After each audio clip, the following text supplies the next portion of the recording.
இந்த கணக்கெடுப்பு ஏன் எடுக்க வேண்டும் என்பதற்கான காரணத்தை முதலில் சொன்னேன். இந்த கணக்கெடுப்பு எடுக்க வேண்டும் என்பதை 1921 ஒரு முடிவு எடுக்கப்பட்ட போது வெள்ளைக்காரன் இருந்த நேரம் பதறி போனார்கள் சனாதனவாதிகள்.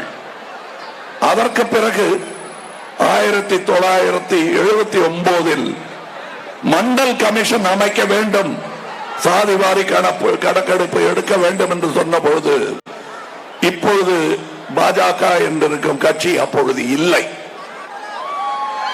ஆனால் நிறமும் குணமும் மாறாதிருந்தார்கள். அவர்கள் பெரும் கோஷம் எழுப்பினார்கள்.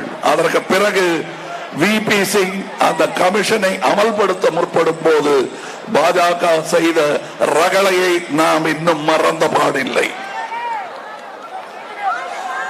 அதற்கு பிறகு அதற்கு சமரசம் செய்வது போல் பொருளாதார ரீதியில் பின்தங்கியவர்கள் என்ற ஒரு கவிட்டையை செருக பார்த்தார்கள். ஆங்கிலத்தில் கவிட் என்பார்கள். அது மாதிரி ஒரு கவிட்டை சொருக பார்த்தாங்க. அதுவும் நடக்கல. சரி, ஜாதிக்கு தான் அப்படின்னா தமிழக மீனவர்களுக்கு என்ன இங்க கடற்கரையோரம் என்று சொன்னால் அது புரியும். தமிழ்நாடு மீனவர்களை காக்க தவறிய அரசு இந்த ஒன்றிய அரசு.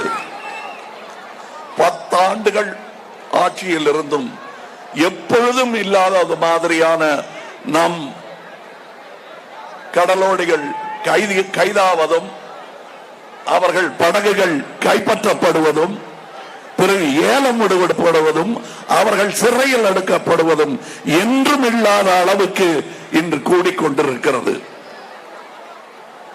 இல்ல இது இவர் பண்ணது அவர் பண்ணது அதனாலதான் இப்படி நடக்குதுன்னா எங்களுக்கு சரித்திரம் சொல்லாதீர்கள். இலங்கைக்கும் தமிழகத்திற்கும் பல ஆயிரம் ஆண்டு காலமாக பகையும் உறவும் மாறி மாறி இருந்திருக்கிறது. அந்த சரித்திரம் படித்தவர்களுக்கும் கேட்டவர்களுக்கும் தெரியும். ஆக இந்த சரித்திர கதையெல்லாம் என்கிட்ட சொல்லாதீங்க. நீங்க என்ன செஞ்சீங்க இந்த 10 ஆண்டு காலம் அதை சொல்லுங்கள். ஒன்றுமே செய்யவில்லை இந்த ஒன்றிய அரசு என்பதுதான் உண்மை. விவசாயிகளின் துயரம் சொல்லி தெரிய வேண்டியதில்லை. இப்பொழுது பத்திரிகைகள் கொஞ்சம் அடக்கி வாசிக்கிறார்கள். இருந்தாலும் இதை அடக்க முடியாத ஒரு சோகம், இன்ஜஸ்டிஸ். இத அவங்க நியாயம் கேட்டாங்க, அங்க போய் போராடினாங்க. உடனே சரி பாராமுகமா இருக்கிறார் என்ற செய்தி பரவ ஆரம்பித்த பிறகு ஆறுதலாக சில வாக்குறுதிகள் தந்தார்கள். ஆதார விலையுடன் ஆதரவு விலை தருகிறோம் என்று சொன்னார்கள். கைது செய்யப்பட்டவர்களுக்கு விடுதலை தருகிறோம், பாதிக்கப்பட்ட குடும்பங்களுக்கு நாங்கள் நன்மைகள் செய்கிறோம் என்று சொன்னார்கள். செய்தார்களா? இல்ல.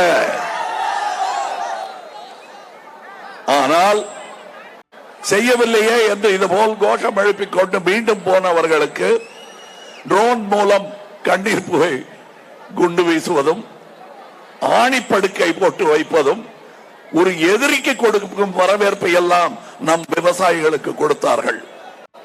சரிங்க, நீங்க நகரத்தில் வாழற ஆளு, சினிமா நடிக்கிற ஆளு, உங்களுக்கு என்னங்க கவலைன்னா சோறு திங்கிறல்ல, அந்த நன்றி.